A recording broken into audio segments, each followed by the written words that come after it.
Gloria al Señor. Vamos a leer Jueces capítulo 2, verso del 18 al 19. Jueces 2, verso 18 al 19. Dice así la palabra del Señor. Y cuando Jehová le levantaba jueces, Jehová estaba con el juez, y los libraba de mano de los enemigos todo el tiempo de aquel juez, porque Jehová era movido a misericordia por sus gemidos a causa de los que los oprimían y afligían. Mas acontecía que al morir el juez, ellos volvían atrás y se corrompían más que sus padres, siguiendo a dioses ajenos para servirles, e inclinándose delante de ellos, y no se apartaban de sus obras, ni de su obstinado camino. Busquemos el rostro del Señor una vez más en oración. Padre nuestro que estás en los cielos, Señor, venimos delante de ti una vez más, pidiéndote, Señor, que puedas sensibilizar cada uno de nuestros corazones, de manera, Señor, que podamos estar atentos a tu palabra, hablando a cada uno de nuestros corazones. Señor bendito, abre nuestros oídos, abre nuestros ojos espirituales para poder ver y contemplar, Señor, estas realidades en tu palabra. Señor, no permitas que salgamos en este día iguales, que seamos transformados por el poder de tu palabra, obrando a través del Espíritu Santo en cada uno de nosotros. Señor, que estas palabras no toquen tierra, Señor, sino que queden plantadas en lo más profundo de nuestro ser, para que en el tiempo que tú decidas, Señor, puedan dar fruto al 100 por uno. Para la gloria de tu nombre, en Cristo Jesús oramos. Amén y amén. Anteriormente echamos un vistazo al panorama redentivo del Antiguo Testamento. Llegamos al libro de Josué, donde su principal protagonista, Josué, un discípulo de Moisés, en su lecho de muerte le saca el compromiso de servir a Jehová, aquel pueblo vacilante de Israel. El libro nos muestra la afirmación contundente de parte de Israel para que una y otra vez ellos afirman que van a obedecer al Señor y que van a servirlo. También, a pesar de las múltiples advertencias que les hace Josué, de que servir al Señor es algo serio, es algo santo, es algo que requiere constancia, disciplina y compromiso. Finalmente concluye el libro de Josué con una triste reflexión. Israel sirvió al Señor todos los días de la vida de Josué. Y así como llegamos al siguiente episodio de la historia redentiva del pueblo de Dios, y un episodio en el que vamos a detenernos por un lapso de tiempo para que podamos sacar de ahí varias enseñanzas que nosotros podamos aplicar a nuestro caminar cristiano, con el objetivo de que evitemos caer en estos ciclos destructivos en los que cayó el pueblo de Israel a causa de su propio pecado. Jueces es uno de los libros del tomo histórico del Antiguo Testamento y nos habla acerca de cómo Dios viene a rescatar a la nación de Israel a través de varios líderes muy audaces llamados los jueces de Israel. Y encontramos que estos jueces a menudo combinaron sus funciones de líderes militares con sus funciones de gobernadores políticos en distintas regiones de Israel. Según el escritor George Schwab, había un juez en cada tribu. Así que no todos actuaban en el mismo territorio geográfico, sino que estaban divididos conforme estaban divididas las tribus de Israel. Y a pesar que la historia del libro nos lo presenta de una manera lineal o de una manera secuencial, o sea, primero nos habla de este juez, después del otro, van como cronológicamente, no están así de manera secuencial, sino que muchos ocurren de manera simultánea, solamente que en diferentes regiones. Los jueces fueron líderes que Dios utilizó entre el tiempo transitorio de Josué, cuando Josué es el encargado de introducir al pueblo a la tierra de Canaán, y el otro periodo que va a venir, que es el periodo de los reyes de Israel, cuando Israel escoge reyes y comienza por Saúl, después David, después Roboam, después Jeroboam, Sedequías y el rey de Oseas, rey de Judá, ¿verdad? Entonces son dos periodos de tiempo: el periodo de Josué, cuando Israel está entrando a la tierra de Canaán, y el periodo de los reyes. En esa transición, en ese lapso, están los jueces de Israel. El autor del libro de los jueces, según la tradición, es el profeta Samuel. Posiblemente, junto con una compañía de profetas, que se llamaba la Escuela de Profetas, compilaron este libro. Y es muy importante que hablemos de esta Escuela de Profetas, que nosotros la vamos a encontrar en diferentes versículos del Antiguo Testamento. Primera de Samuel 10:5 nos habla que había compañía de profetas. Reyes, también el libro de Reyes, Segunda de Reyes 2:3, habla acerca de los hijos de los profetas. Entonces tenemos que entender que las escuelas proféticas era algo que se estaba dando en el Israel de ese tiempo, y que es totalmente diferente y sacado de contexto de lo que es una escuela profética hoy en día. Porque esta escuela de profetas, o esta compañía de profetas, que es referida como los hijos de los profetas, y se le llama compañía no porque sea una empresa, sino que compañía de acompañamiento. Estaban todos ellos juntos ahí. Entonces, esta compañía de profetas, o esta escuela de profetas, era una sociedad de profetas que se reunían y que vivían en comunidad para ser instruidos por Samuel. Probablemente era Samuel el que estaba a cargo de esta compañía de profetas, aunque vemos también a Elías y Eliseo tener interacción con ellos. Pero Samuel se encargaba de instruirlos, y a lo que se dedicaba esta compañía de profetas era al estudio, al aliento mutuo, a animarse mutuamente y al servicio para Israel. No es lo que ahora se entiende como escuela de profetas, que usan muchos falsos maestros para aglutinar personas con susodicho don de profecía, y les enseñan a cómo profetizar. No es eso una escuela de profetas. Esta escuela de profetas, esta compañía de profetas, fue algo que se dio específicamente en Israel en aquel tiempo, y que Dios utilizó para llevar ánimo al pueblo de Israel. Entonces, el autor del libro de los jueces es Samuel, que juntamente con esta compañía de profetas, con estos hijos de los profetas, se encargaron de compilar todas las historias de los jueces, que estaban distribuidas por todo el territorio de Israel, que actuaban de manera simultánea. Entonces ellos recopilaron estas historias y las pusieron en este libro de los jueces. ¿Cuál es el propósito de este libro? El propósito del libro de los jueces es mostrar los resultados de la desobediencia a Dios. ¿Qué pasa cuando nosotros desobedecemos a Dios? Y finalmente, la necesidad que en ese momento el pueblo de Israel tenía de nombrar a un rey. El pueblo de Israel tenía de un rey justo que pudiera guiar a Israel hacia Dios.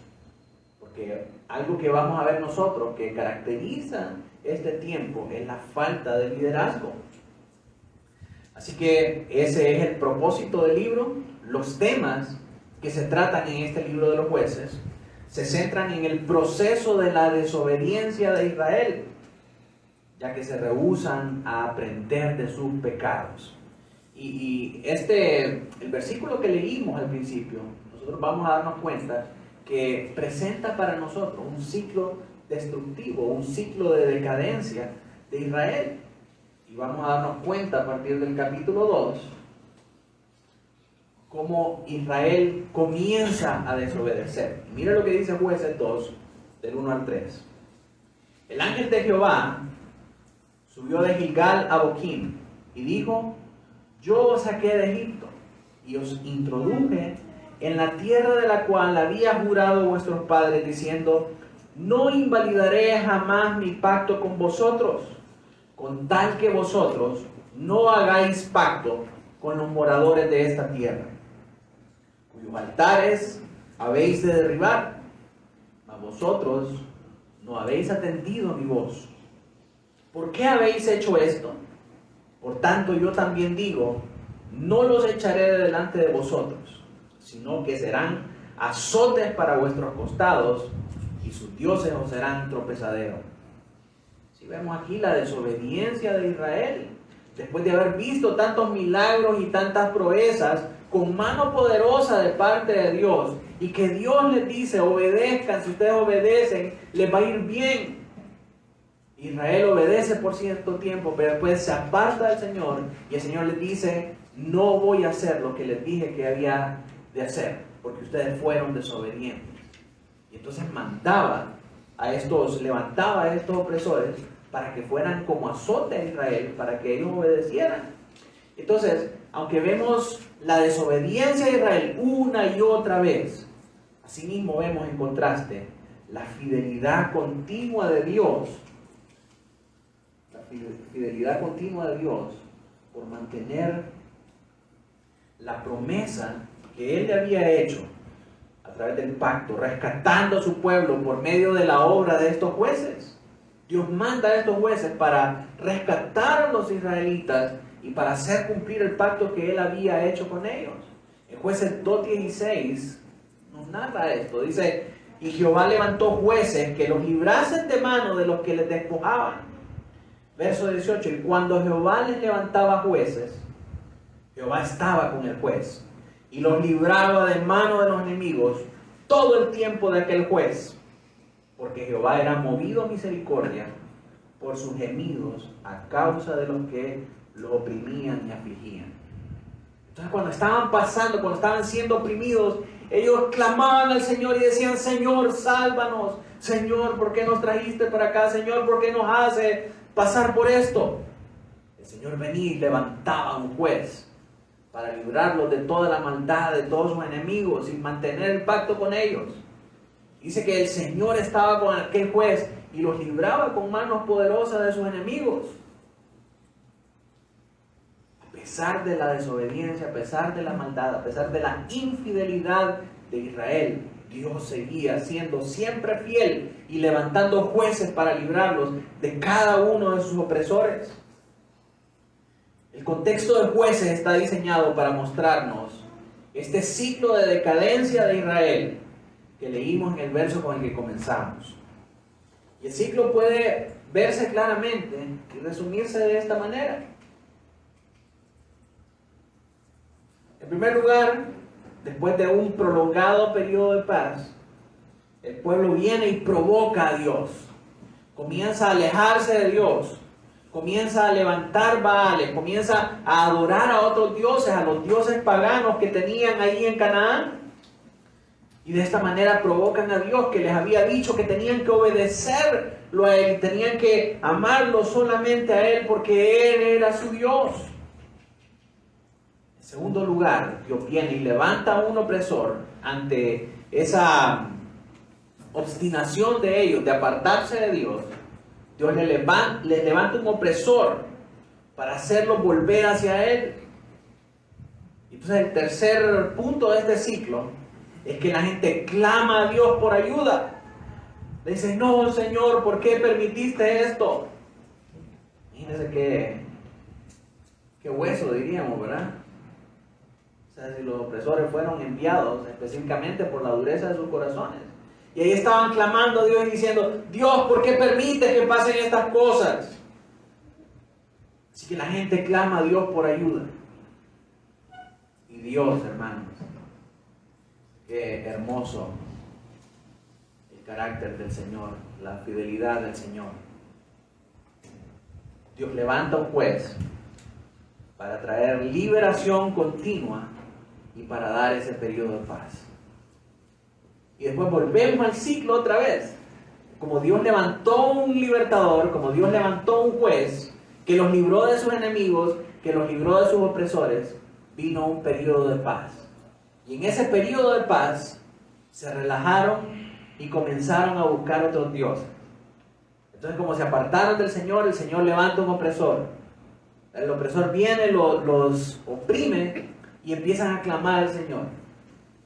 Entonces, cuando claman al Señor, el Señor levanta un juez y el juez trae paz. Y volvemos así una y otra vez en este ciclo decadente en el que está cayendo Israel. Ahora, yo quiero llevarlo a usted a que medite en esto. ¿No le suena similar esta historia? ¿No le suena similar esta historia? Se lo voy a poner en un contexto moderno. Piense en cómo era el mundo antes de la pandemia del COVID. La gente estaba feliz, gozando de sus libertades políticas, ideológicas, promoviendo terribles pecados como el aborto, la legalización del aborto, la agenda LGBTQ, la legalización de la marihuana. Y ahí estaban en diferentes países cantando "y la culpa no era mía", ¿verdad? Promoviendo el feminismo radical y muchas otras cosas más. Mirábamos convulsiones sociales en todo el mundo, protestas, destrucción a la propiedad privada, y todo era un caos. Recuérdense, así estaba el mundo antes del COVID. Pero luego viene esa gran hecatombe mundial con la pandemia del COVID-19. Y fuimos enviados a nuestras casas a confinamiento obligatorio. Clamamos a Dios por liberación. Los índices bajaron, se introdujo una vacuna y ahora salimos para continuar con nuestras vidas. Y cuando salimos a la misma perversión de antes. La gente no aprendió nada y salió a la misma perversión de antes y no mayor. La historia de los jueces es similar a la historia de nuestras sociedades modernas.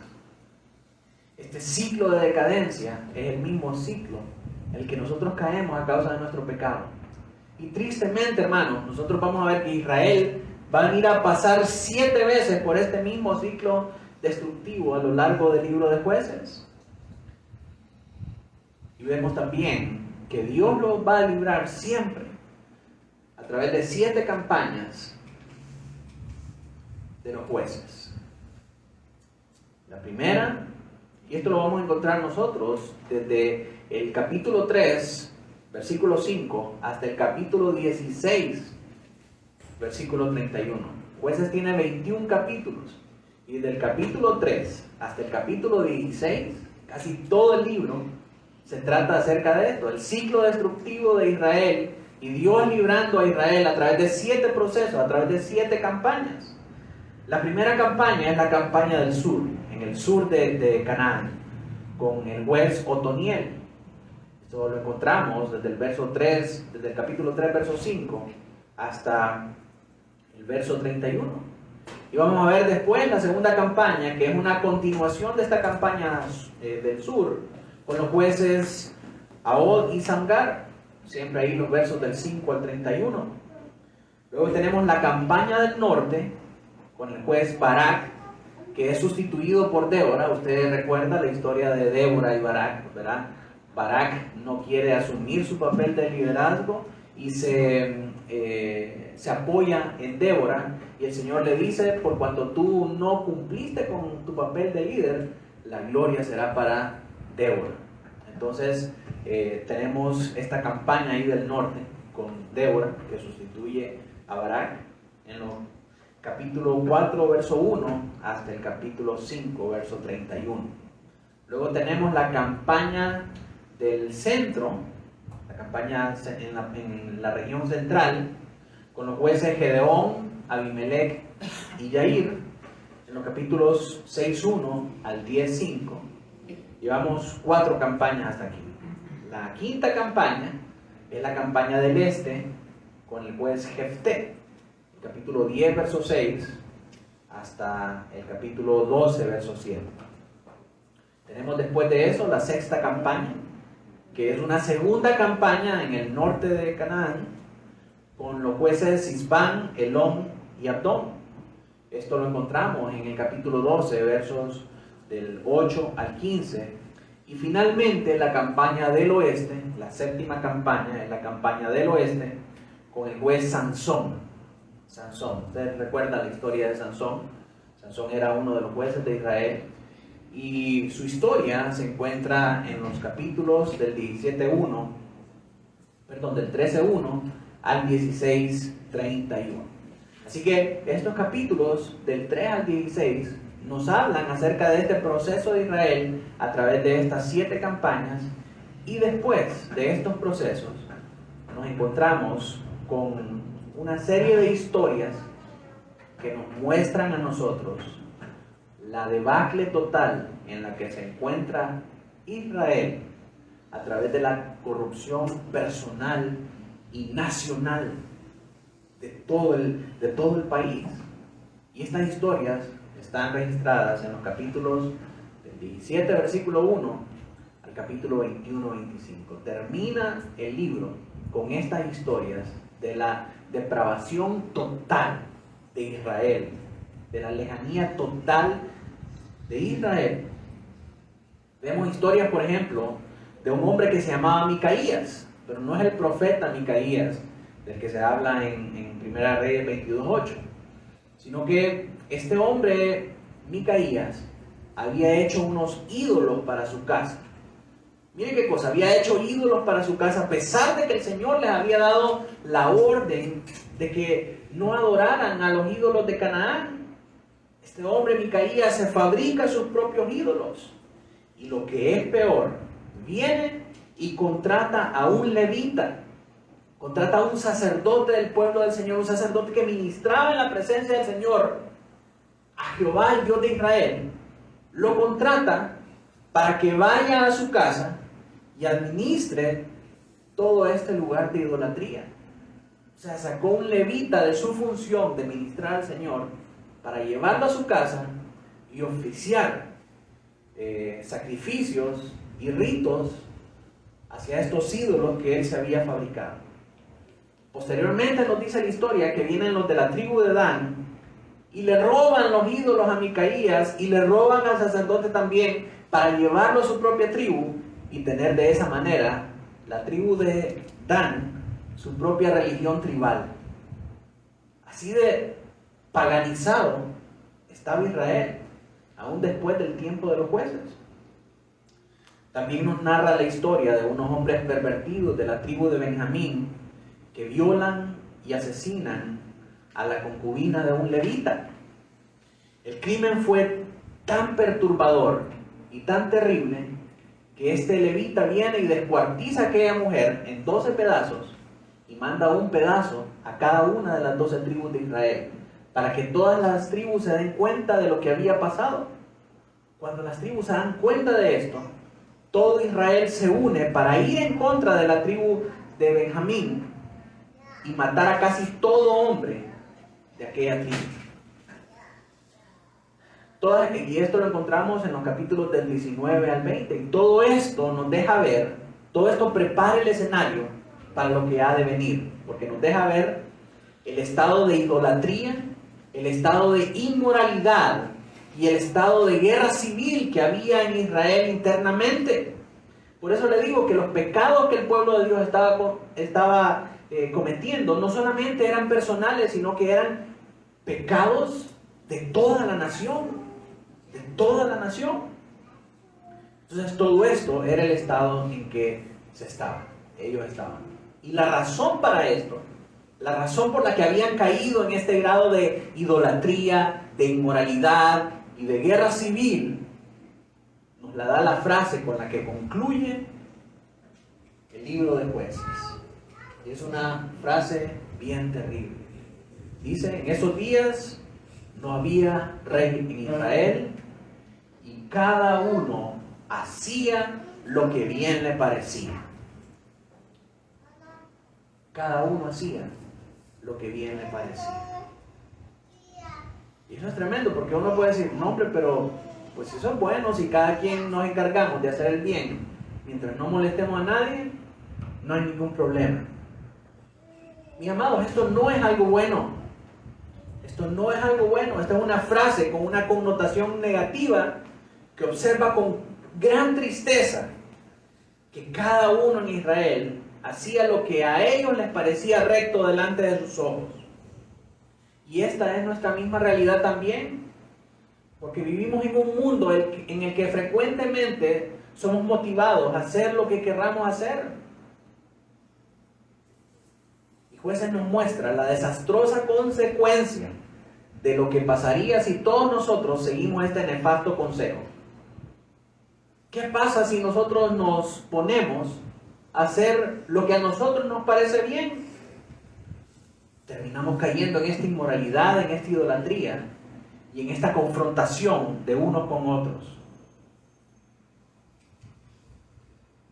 Proverbios 16:25 nos dice que hay caminos que parecen derechos a los hombres, pero su fin es un camino de muerte.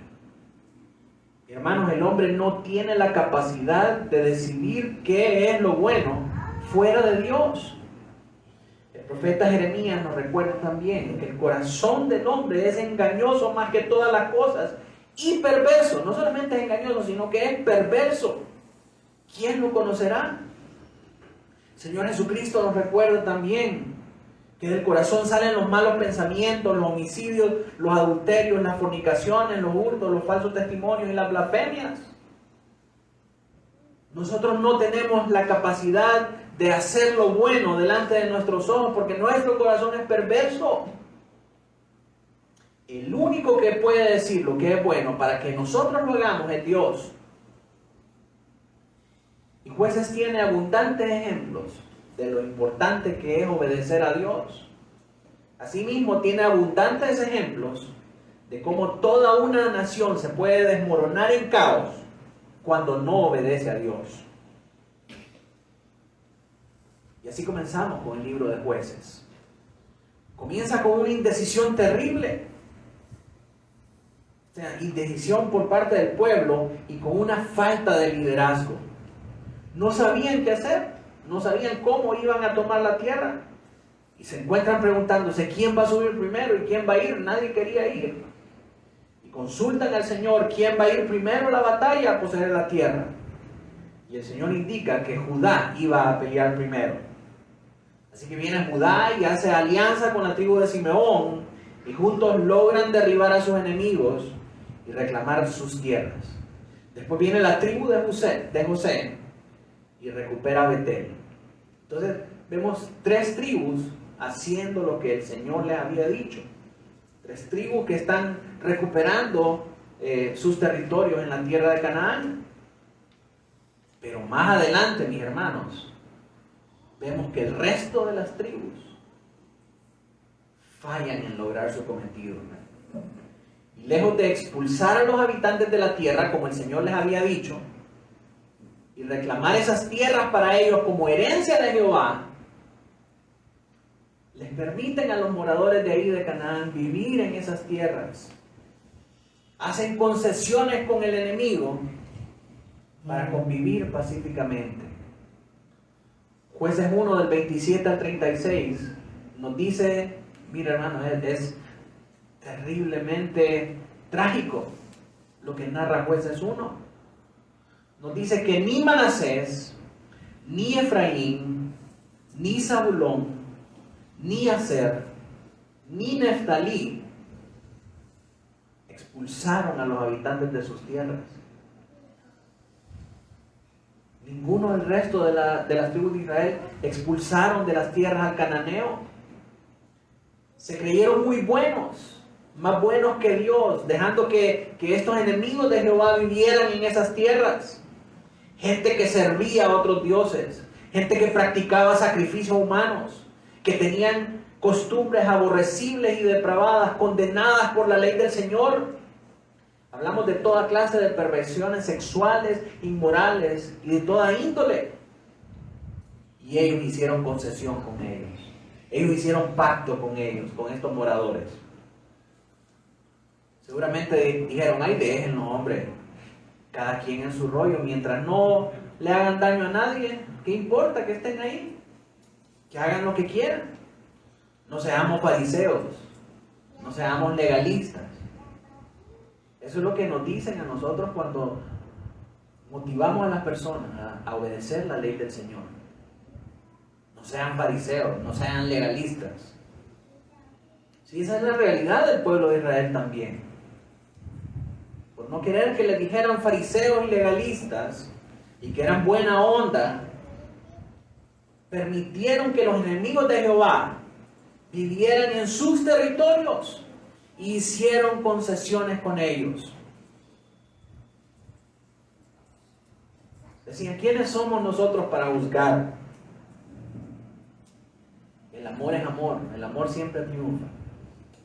Esas son las frases trilladas que nosotros escuchamos hoy en día, en las que se escudan muchas personas para no obedecer al Señor. Y el problema con este relativismo es que va normalizando el pecado a tal grado que para nosotros comienza a convertirse en algo bueno, en algo normal, en algo natural, que llega a convencernos que deberíamos de aceptarlo como bueno. Porque si no lo aceptamos como bueno, hay algo que está mal en nosotros. Hace unos días miraba una imagen que presentaba como el concepto de contracultura hace unos 20 años. Era un joven rebelde con el pelo parado y con una chaqueta de cuero y totalmente distinto a la sociedad conservadora de aquel entonces. Y ahora 20 años después, el ícono o el modelo de contracultura no es aquel tipo con el pelo parado y chaqueta de cuero y rebelde, sino que el modelo de contracultura en nuestros días es una familia conservadora, es una familia que promueve la obediencia al Señor, es una familia que promueve los valores cristianos. ¿Por qué? Porque el pecado se ha normalizado, porque la inmoralidad se ha normalizado. Porque ahora lo bueno y lo correcto es ir en contra de la ley y de los mandamientos del Señor. Y ser un rebelde, ser un desfasado de la sociedad, es querer obedecer al Señor. ¿Cómo cambian los tiempos? Producto de esto. Producto de relativizar el pecado. Producto de verlo como algo normal, como algo natural. Y el resultado de esta normalización es que en el capítulo 2 vemos la antítesis o lo opuesto de lo que los de Israel juraron a Josué que iban a hacer. Mire cómo dice Jueces 2 del 11 al 15. Después los hijos de Israel hicieron lo malo ante los ojos de Jehová y sirvieron a Baales. Dejaron a Jehová, el Dios de sus padres, que los había sacado de la tierra de Egipto, y se fueron tras otros dioses, los dioses de los pueblos que estaban a su alrededor. Mi hermano, el problema con aceptar el pecado como normal es que terminamos cayendo ante él. Si nosotros normalizamos la pedofilia, que hay muchas organizaciones que están velando por eso, si nosotros normalizamos esas cosas, nosotros vamos a caer en esos pecados.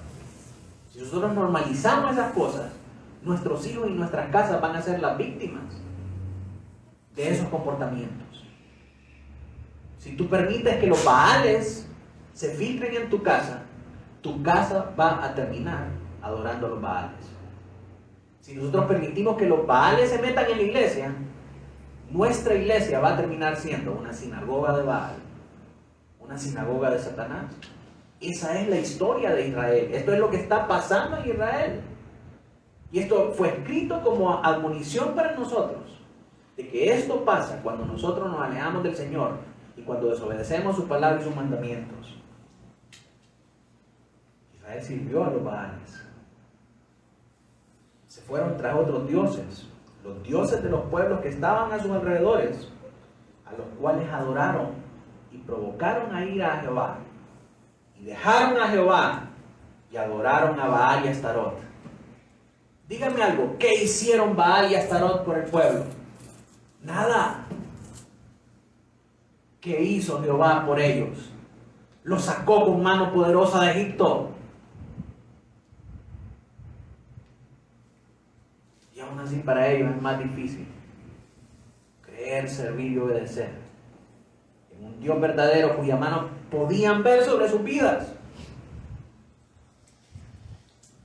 Y es más fácil adorar a aquellos dioses que no podían ver. ¿Pero por qué es más fácil? Porque estos dioses, Baal y Astarot, no les exigen vivir en santidad. No les exigen negarse a sí mismos. No les exigen absolutamente ningún tipo de responsabilidad. Por eso es más fácil para ellos ir y adorar a Baal y Astarot. Y se encendió contra Israel el furor de Jehová, el cual los entregó en manos de robadores que los despojaron y los vendió en manos de sus enemigos de alrededor. Y no pudieron ya hacer frente a sus enemigos. Por donde quiera que salían, la mano de Jehová estaba contra ellos para mal. Como Jehová había dicho y como Jehová se lo había jurado, y tuvieron gran aflicción. Todo porque comenzaron a considerar el pecado como algo relativo, como algo normal, como algo natural, algo no tan malo. Porque como dice el último versículo, capítulo 21, verso 25, cada uno hacía lo que bien le parecía. Cada uno tenía su propio concepto de lo que era el bien, de manera que perseguía estas cosas conforme a su propia sabiduría. Y esto, según la Biblia, es necedad, porque el hombre es incapaz de desear ni hacer el bien.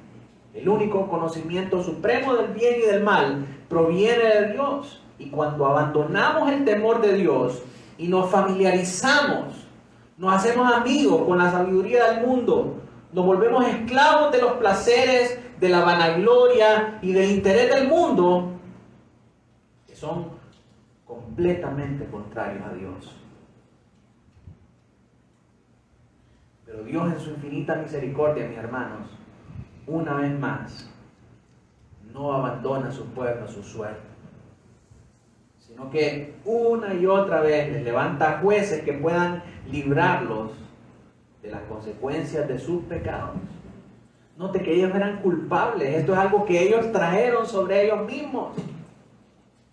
Y aún así Dios le levanta jueces para librarlos de las consecuencias de sus pecados.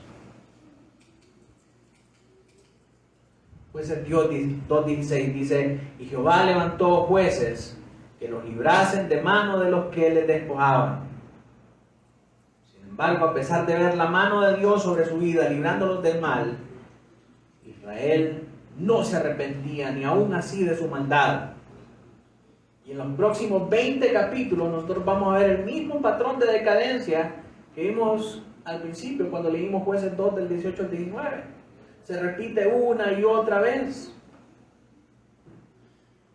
Ahora es preciso que nos preguntemos, ¿por qué es importante esto para nuestra vida? ¿Por qué es importante que yo mire este patrón repetirse una y otra vez y que mire la mano de Jehová librar al pueblo de Israel a través de los jueces?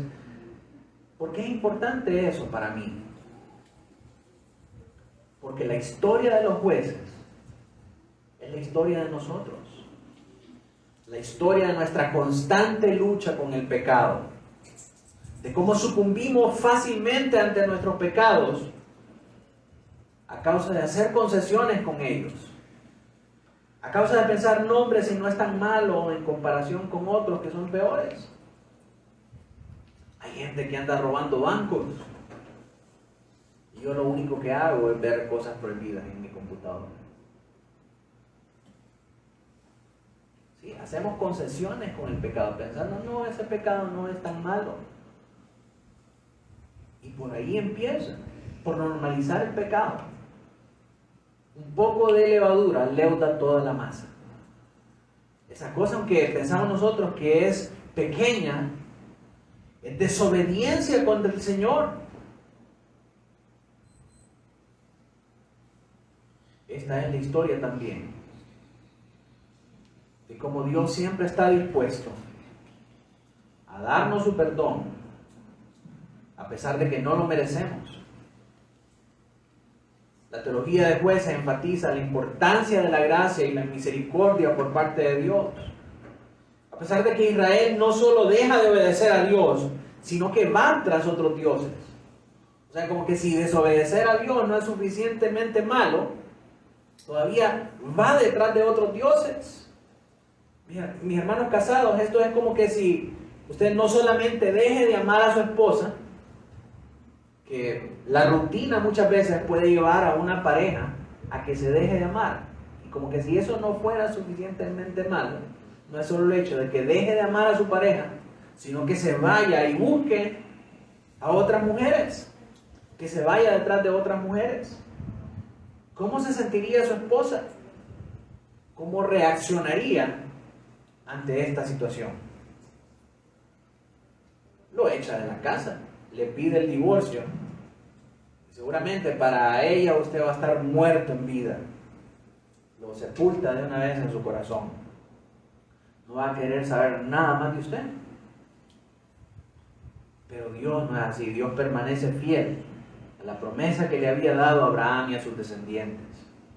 Dios libera a Israel a través de los jueces y le prueba a su pueblo que Él es fiel al pacto, que Él es fiel al pacto que Él hizo con ellos. En cambio, Israel, que tanto idolatran las otras sectas llamadas cristianas, y nosotros también en un tiempo, Israel viola el pacto con Dios de todas las maneras posibles, y son bien creativos en el proceso. Y así como con el Israel nacional, en aquel entonces, de esta misma manera, manifiesta Dios para con nosotros su gracia y misericordia por medio del Señor Jesucristo. Así como fue fiel a Israel en mantener el pacto a pesar de sus infidelidades, a pesar de su desobediencia, así también Dios es fiel con nosotros y nos muestra su gracia y su misericordia y su compromiso por guardar el pacto con nosotros que somos su pueblo, por medio de la obra del Señor Jesucristo. El Señor Jesucristo es nuestro gran juez y nuestro libertador de todos nuestros opresores. Romanos 5:8 nos dice que, siendo aún pecadores, Cristo murió por nosotros. Nosotros estábamos igual que el Estado de Israel en aquel entonces, deleitándonos en nuestros delitos y pecados. Y nuestros pecados nos estaban oprimiendo. Y aún mientras nos estaban oprimiendo, Cristo murió por nosotros para mostrarnos su gracia. Por eso que Efesios 2:8 nos dice que por gracia somos salvos. Y esto no de nosotros, sino que es un don de Dios. Así como Dios mandó jueces, levantó jueces para librar a Israel de la opresión de su propio pecado, así también mandó al juez de jueces, el Señor Jesucristo, nuestro libertador, para liberarnos de la opresión de nuestro pecado. De manera que es Dios quien nos libra del pecado a pesar de nuestras infidelidades. Qué glorioso es esto. Por eso Juan dice, si pecáis, abogado tenéis para con el Padre, a Jesucristo. Pero más importante, mis hermanos, el libro de Jueces es la historia de nuestra sociedad moderna. Una sociedad que está entregada a sus propios dioses, cometiendo crímenes atroces a los ojos de un Dios santo y justo. Una sociedad que ha abandonado la fe de sus padres, que ha abandonado al Dios verdadero para irse tras dioses ajenos y servirlos. relativizando el pecado, llamándolo error o enfermedad, y volviéndolo normal. De manera que todo el mundo hace lo que bien le parece, igual que jueces. Por lo tanto, mis hermanos, es necesario que nosotros escudriñemos las Escrituras, así como los profetas indagaron en estas cosas para encontrar los tiempos y las circunstancias en que la salvación se llevaría a cabo.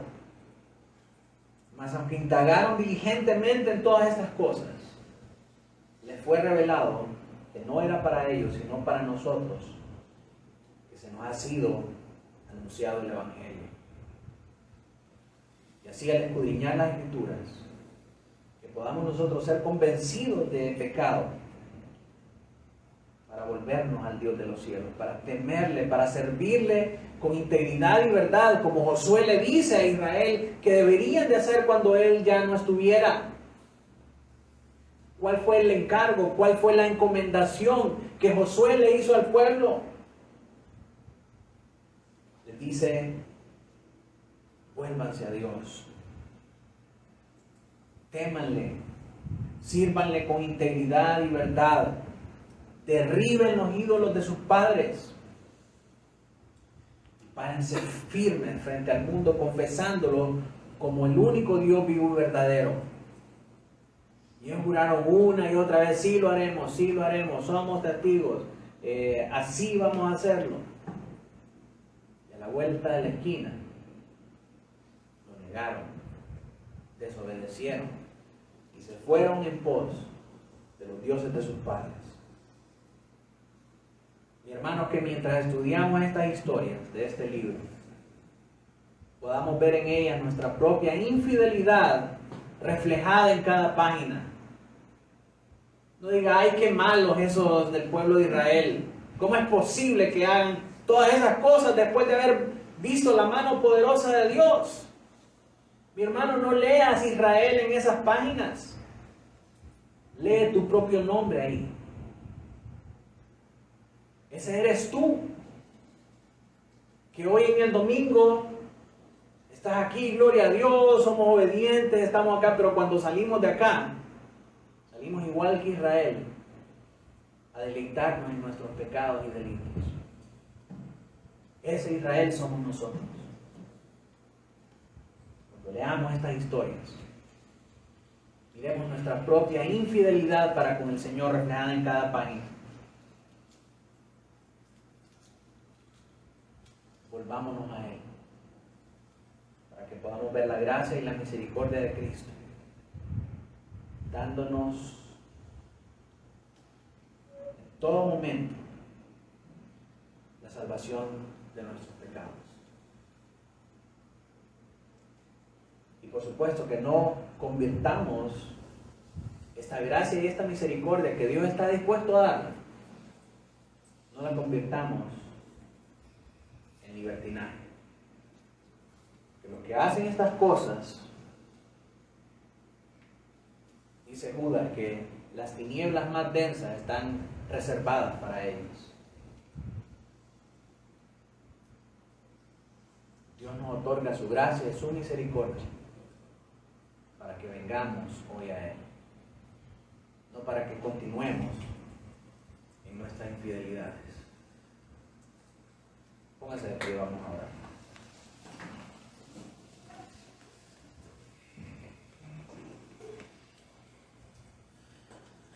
Señor Dios, Padre nuestro, en esta mañana queremos pedirte perdón por las infidelidades de nuestro corazón. Perdónanos, Señor, por faltar a nuestro pacto contigo, por tener otros dioses, Señor, ajenos a ti, que aunque puede que no sean estatuas de madera, ni de barro, ni de metal, tienen forma de nuestros propios deseos carnales y pecaminosos. Tienen forma, Señor, de cualquier cosa que ocupa el lugar tuyo. Perdónanos, Señor, por esta maldad. Líbranos, Señor, de esta falsa adoración. Y guíanos de regreso a ti a través de tu palabra, Señor. Que el estándar moral de tu ley pueda ayudarnos a ver la maldad que hay en nuestro corazón y lo distante que estamos de ti, Señor. Para que podamos arrepentirnos de cada uno de nuestros pecados y volver a ti, Señor. Y que tú puedas salvarnos, que tú puedas perdonarnos, Señor. Que nos concedas, Padre, por medio de tu Espíritu Santo, el nuevo nacimiento, para que podamos tener fe en ti, Señor. Y derribar todos estos baales que aún guardamos en nuestro corazón, en nuestras casas, en nuestras familias y aún en nuestra iglesia, Señor. Perdónanos, Padre, hoy nos arrepentimos en polvo y en ceniza, como dice el salmista. Sálvanos ahora, Señor, porque lejos de ti perecemos. Padre, tu palabra nos muestra en esta mañana cómo hacer concesiones con el pecado puede llevar a la destrucción completa de una nación. Señor, nosotros no queremos eso. Lejos de nosotros esté desear ese mal, Señor. Ayúdanos ahora, Padre, a no ser orgullosos, a no ser altivos, de querer hacer nuestro propio bien, Señor, conforme a nuestro corazón perverso, sino que busquemos, Señor, únicamente el bien que está en ti, el bien que hay en guardar tu palabra, en servirte, Señor, y en serte fiel. Gracias por enviar a ese libertador por nosotros, a Cristo Jesús, tu Hijo amado. Señor, que no menospreciemos nunca su gran sacrificio. Que no tengamos por inmunda su sangre, Señor, volviéndonos de esta salvación tan grande, Señor, despreciando la oportunidad, Padre, de venir a ti, yéndonos tras dioses ajenos. Ayuda a nuestra fe, Señor, ayuda a nuestra incredulidad. Y guíanos de regreso a ti. En el nombre de Cristo Jesús oramos. Amén.